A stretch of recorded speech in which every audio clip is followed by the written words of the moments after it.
नमस्कार। चलिए जानते हैं देश और दुनिया की तमाम बड़ी खबरों को सिर्फ 5 मिनट्स में। लेकिन इससे पहले आप कहां से न्यूज देख रहे हैं हमें कमेंट्स में बताना बिल्कुल ना भूले, और आपने इस वीडियो को लाइक नहीं किया है तो लाइक करके चैनल को सब्सक्राइब करें।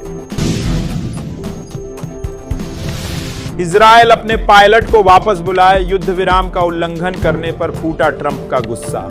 अमेरिकी राष्ट्रपति डोनाल्ड ट्रंप ने दावा किया है कि इजरायल और ईरान दोनों ने संघर्ष विराम का उल्लंघन किया है। ट्रंप ने ट्रुथ सोशल पर लिखा, इजरायल ईरान पर बम न गिराएं, अगर आप ऐसा करते हैं तो यह एक बड़ा उल्लंघन होगा, अपने पायलटों को वापस बुला लें। ट्रंप ने कहा कि वह संघर्ष विराम के उल्लंघन के लिए दोनों पक्षों से नाखुश हैं, लेकिन इजरायल के साथ विशेष रूप से नाराज हैं। उन्होंने कहा कि इजरायल ने समझौते के तुरंत बाद गोलीबारी शुरू कर दी थी। इजरायली रक्षा मंत्री इसराइल काट्ज ने कहा था कि उन्होंने ईरान में लक्ष्यों पर नए हमले करने का आदेश दिया है। गौरतलब है कि ईरान ने मिसाइल दागने से इनकार किया।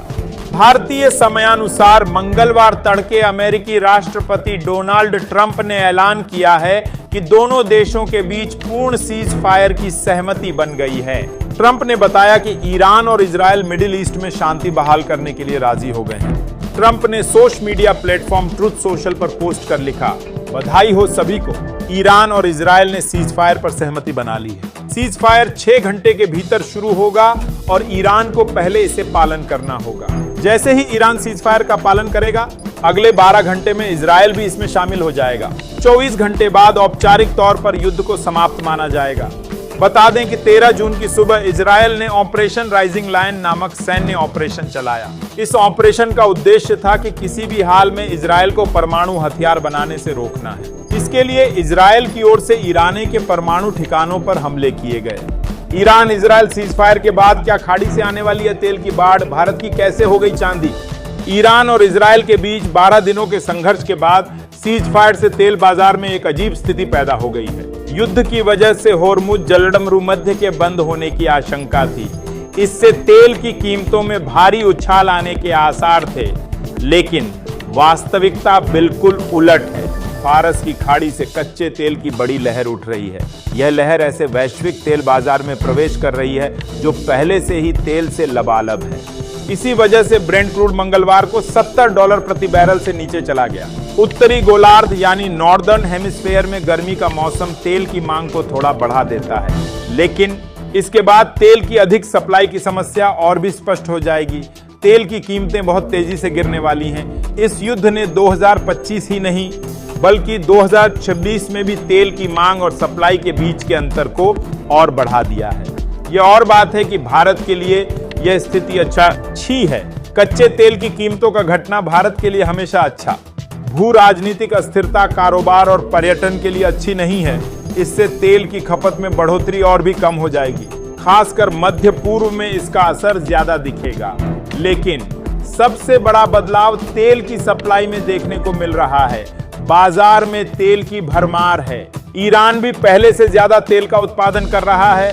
ईरान अपने तेल निर्यात को छिपाने की पूरी कोशिश करता है, इसलिए सही आंकड़े मिलना मुश्किल है।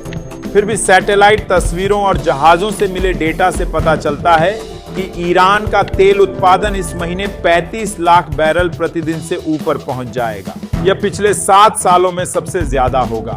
यह बात ध्यान देने वाली है कि इजरायल और अमेरिका की बमबारी के बावजूद ईरान का तेल उत्पादन कम नहीं हुआ है बल्कि बढ़ गया है।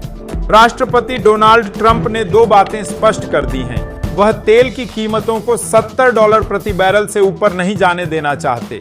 उन्हें अभी भी लगता है कि वॉशिंगटन और तेहरान के बीच बातचीत हो सकती है। इसलिए यह बहुत कम संभावना है कि व्हाइट हाउस ईरान पर तेल प्रतिबंधों को और कड़ा करेगा। इस मामले में ट्रंप पूर्व राष्ट्रपति जो बाइडेन की तरह ही हैं। वह बातें तो बहुत करते हैं लेकिन काम बहुत कम करते हैं। फारस की खाड़ी के पार सऊदी अरब, कुवैत, इराक और संयुक्त अरब अमीरात सभी 1 महीने पहले की तुलना में अधिक तेल का उत्पादन कर रहे हैं। यह सच है कि ओपेक प्लस देशों के उत्पादन कोटा बढ़ाने के समझौते के बाद उत्पादन में बढ़ोतरी की उम्मीद थी। फिर भी शुरुआती शिपिंग डेटा से पता चलता है कि निर्यात उम्मीद से थोड़ा अधिक बढ़ रहा है, खासकर सऊदी अरब से। पेट्रोलॉजिस्टिक्स ऐसे एक तेल टैंकर ट्रैकिंग फर्म है। इसका इस्तेमाल कई कमोडिटी ट्रेडिंग हाउस और हेज फंड करते हैं। इस फर्म का अनुमान है कि सऊदी अरब जून में बाजार को 96 लाख बैरल प्रतिदिन कच्चे तेल की सप्लाई करेगा। यह 2 साल में सबसे अधिक होगा। यह फर्म कुओं से निकलने वाले तेल की मात्रा के बजाय बाजार में आने वाले तेल की मात्रा को मापती है। इस बीच एक और खबर, ईरान इजरायल युद्ध में अमेरिकी रोल पर टेंशन में ट्रंप, भारत की उम्मीद चौतरफा बढ़ी, कांपेगा पाकिस्तान। लेकिन क्यों चीन दे सकता है टेंशन? ईरान इजरायल के बीच 12 दिनों तक चले युद्ध ने भारत के लिए कूटनीतिक, सामरिक और आर्थिक तौर पर कई सबक दिए हैं। इनमें से ज्यादातर सकारात्मक हैं। इसलिए देश की उम्मीदें चौतरफा बढ़ गई हैं।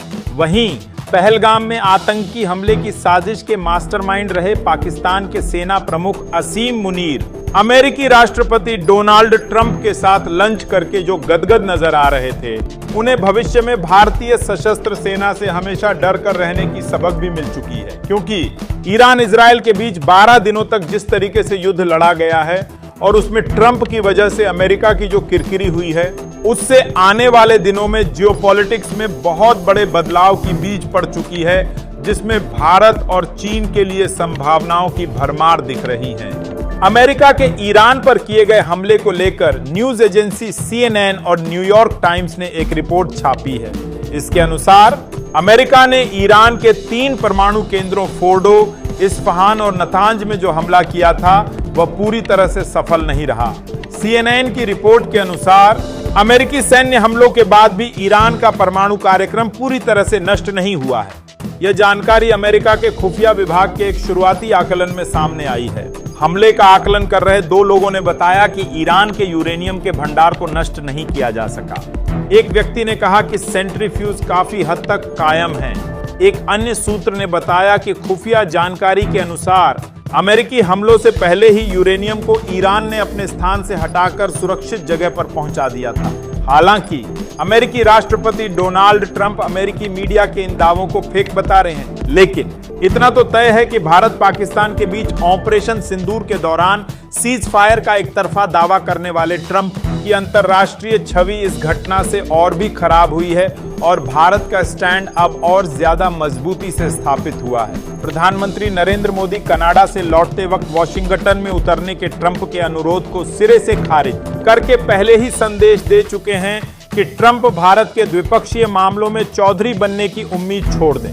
भारत ने ऑपरेशन सिंदूर को अंजाम देकर ही अपना इरादा जाहिर कर दिया था कि वह परमाणु हमले के डर से आगे निकल चुका है। ईरान इजरायल युद्ध में अमेरिका ने जिस नाटकीय अंदाज में एंट्री की थी, उसके पीछे भी परमाणु का खतरा ही दिखाया गया था।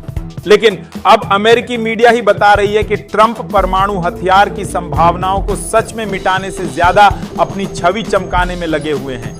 मतलब मानवता के लिए इतने खौफनाक हथियार की गंभीरता को नोबेल पुरस्कार के लोभ में मटियामेट कर दिया गया है। कुछ रिपोर्ट तो यह कह रही है कि अमेरिकी हमले के बाद ईरान में भूकंप के कई हल्के झटके महसूस किए गए हैं और आशंका है कि उसने किसी गुप्त स्थान पर परमाणु परीक्षण को अंजाम दे भी दिया है।